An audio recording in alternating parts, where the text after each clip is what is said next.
তুমি মহারাজ সাধু হলে আজ কার্তিক মহারাজ গেলেন না কেন?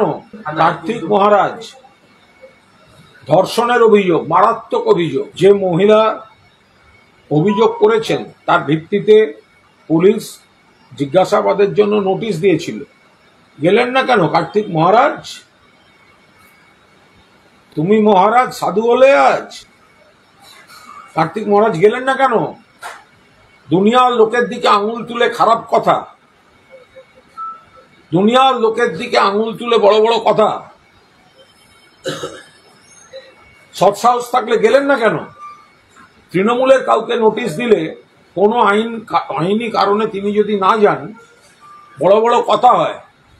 কার্তিক মহারাজ পালিয়ে যাচ্ছেন কেন? কেন হাইকোর্টে গেছেন? আপনার যাওয়ার অধিকার আছে আইনি, বাট এইটুকু দম হলো না যে আমি জিজ্ঞাসাবাদে যাই, ওদিকে নবগ্রামের মা বোনেরা রাস্তায় নেমেছেন, কার্তিক মহারাজকে গ্রেফতার করতে হবে। আমরা পরিষ্কার বলছি, কার্তিক মহারাজকে গ্রেফতার করতে হবে। কার্তিক মহারাজ বাইরে ঘুরছেন কি করে? একজন মহিলা এত বড় গুরুতর অভিযোগ আনার পর কার্তিক মহারাজ বাইরে ঘোরেন কি করে?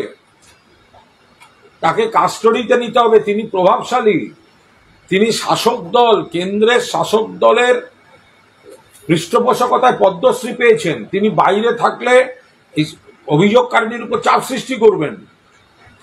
কার্তিক মহারাজকে কাস্টডিতে নিয়ে এর তদন্ত করতে হবে, ওকে আগে অ্যারেস্ট করা উচিত। আশা করব কলকাতা হাইকোর্ট একজন মহিলা যে মারাত্মক অভিযোগ করেছেন, ন্যায় বিচারের স্বার্থে ধর্ষণে অভিযুক্ত কার্তিক মহারাজকে কোনো রক্ষা কবচ দেবেন না। এটা তো গোড়ার থেকেই আমরা বলে আসছি। হঠাৎ সেলিম বলা না বলা অপ্রাসঙ্গিক। মোহাম্মদ সেলিমরা তো বিজেপির বি টিম। সেলিমদের ভোটেই তো, সিপিএম এর ভোটেই তো বিজেপির একটু ভোট বাড়ে। সিপিএম এর ভোট কমছে, বিজেপির বাড়ছে। বিজেপির দালাল, বিজেপির এজেন্ট হচ্ছে এই সিপিএম। বিজেপি, আপনি বিজেপিতে কতটুকু বেড়েছে? তৃণমূলের তো ভোট কমেনি, বিজেপি বাড়লো কোথা থেকে? সিপিএম এর কমেছে, বিজেপির বেড়েছে। সিপিএম এর ভোটাররা বিজেপিকে ভোট দেয়। তো কার্তিক মহারাজকে অ্যারেস্ট করতে হবে।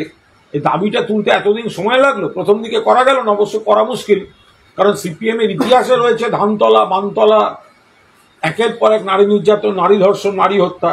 ফলে ওদের এ বিষয়ে দাবি টাবি করতে তো সময় লাগে।